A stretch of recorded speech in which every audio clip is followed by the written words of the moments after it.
8 a.m. It's Saturday. We're going on a little trail walk. Almost tripped and fell.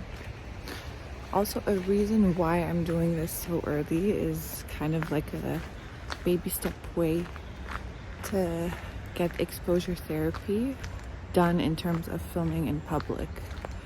But yeah, this is a trail that runs along the river that is near my apartment building that I actually used to walk a lot back when I first moved here and I didn't have a lot of certainty about what the future holds. I created a little ritual for myself.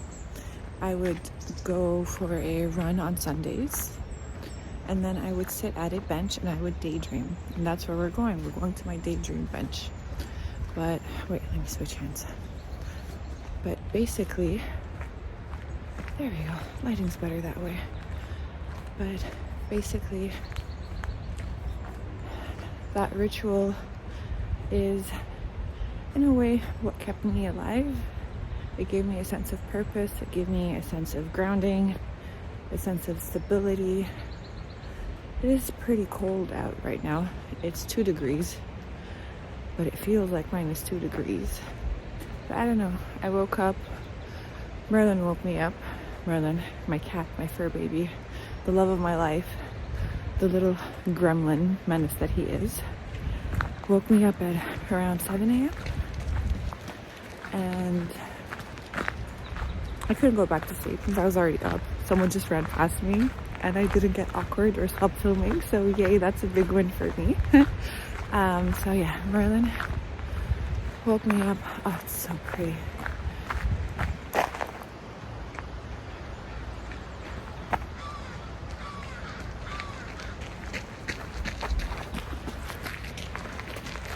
Another person just ran past. And again, didn't get awkward and stop filming. Or to be fair, I just moved past it before I could let myself feel awkward. So anyways, Merlin woke me up and did my morning meditation. And I just got an inkling to go out and take a walk. So we're taking a walk. I would say this is my artist state, my weekly artist state. From if you haven't watched my last video, I'm doing the Artist's Way. It's a 12-week course.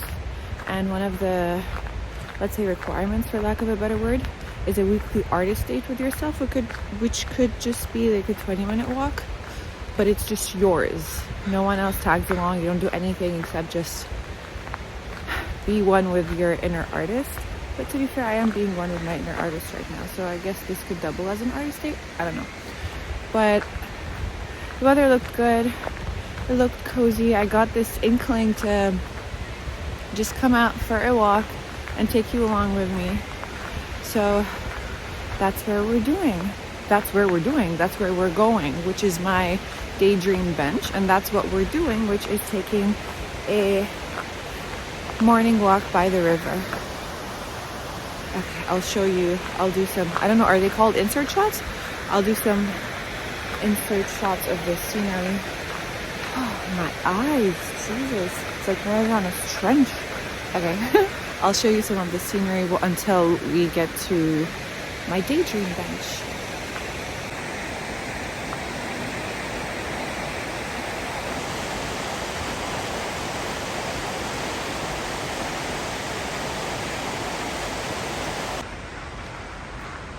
I swear the video is not doing the scenery any justice.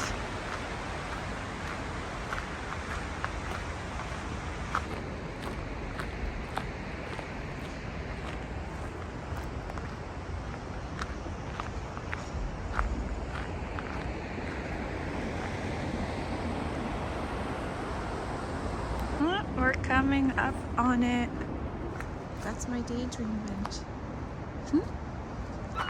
This tree, I don't know if you can see it, but it looks like the grandma tree, the grandma's face tree from Pocahontas. This is my daydreaming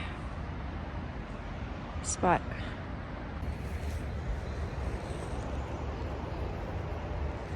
This spot is usually, there's a lot of foot traffic, people coming and going. So it feels so weird that it's practically empty right now. And I keep looking over my shoulders in anticipation of someone coming by, just so that I lower the phone and I don't seem awkward filming in public. I know I need to rip that band-aid off. I know. But I'm working on it, right? We're here, we're doing this. But yeah. I wanted to show you my little daydream spot because, like I said, I don't know if I said this, but like I said earlier as I was walking here, when I first moved here and I didn't have a lot of certainty about just where life was going and what I was doing with my life and my purpose and just all of this existential angst, these routines helped, whether it was the Sunday run or whether just going for a little trail walk just to kill some time, just to sit and daydream. This trail, let's say, saved my life because it just gave me a sense of grounding in the midst of so much ungrounding, in the midst of so much being up in the air and so much unknown and so much fear and all of that stuff. So when things started to settle, when I started to, let's say, put roots, I stopped coming on this trail or doing the trail, or whether running the trail or walking the trail or even just sitting on this daydream bench. I just stopped doing it, and I realized that subconsciously I did that, which is stop coming here because I associated that heavy time, those heavy times, with these locations, with these experiences. And I didn't want to have this trail or this walk or this bench or just whatever it is, I didn't want it to be tainted by those memories, because ultimately at the end of the day, that time in my life happened. And I did have those experiences. I did have those emotional experiences, and it's not gonna go away. It's a part of me. It's a part of who I am. And I think someone's coming. Do I feel awkward? I feel a bit awkward. Hold on, I'll pause. Okay, we're back. Where was I? Because I associate these things with those emotions. I've been avoiding these places and these things for a while because I didn't want to remember those heavy times, and I didn't want to feel that sadness come back up again. But it happened. I can't pretend that it didn't happen, and it was a big chunk of my life, I would say, a couple of years, and it was a transformative phase of my life, and I wanted to break that pattern of heavy thinking or of negative association. I wanted to break that pattern, and I've been meaning to just go on this trail walk or run a little bit more, not as much as I used to, but a little bit more, enough that I can kind of rewire the emotions that are there, or rewire the associations that are there, so that it's not, oh, I'm resisting it because it reminds me of dark and heavy times, like Dark Night of the Soul. That's how dark and heavy I'm talking here. So it's not that oh, I don't want to go do these things because they just feel so heavy. It's okay, I want to go do these things. I want to honor them for... Ooh. Look at me, and I didn't even stop filming. I didn't hear him, that's why. Anyways, I want to still acknowledge the phase that I went through while honoring it as part of a big part of my growth and transformation. I feel like I just said a lot of the same words over and over again, but it's okay. I'll just edit it out so that you only hear it once. But yeah, so I wanted to pattern interrupt. I wanted to, because I believe that two things can exist at the same time. I wanted to have this experience, this trail, let's call it, this trail and this bench. I wanted two things to be true about this bench. That yes, it does remind me of a heavy period of my life, and at the same time, I made it out. I'm on the other side, and I can appreciate it for what it was, and still enjoy the beauty of my daydreaming bench. That is all. Okay, that is not all. I lied. I said that is all because I thought someone else was coming.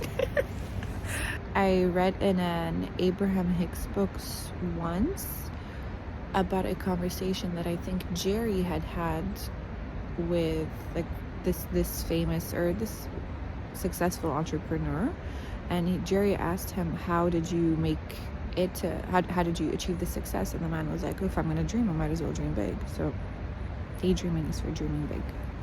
Pause, someone else is coming. Okay, see, this is a pivotal moment. So I don't know if I'm gonna keep the amount of times that I stopped filming and then restarted filming because someone was walking by. I don't know if I'm gonna keep this in the final cut, but even me, the first few times, okay, ooh, I feel awkward, let me stop filming. But now at this point, it just feels a bit boring. Like, oh, I'm gonna stop again. Oh, I'm feeling awkward again. Oh, I'm feeling self-conscious again. Like, okay, geez, I get it. The first few times, fine, and then it kind of gets a little bit boring and counterproductive, and it starts to get in the way.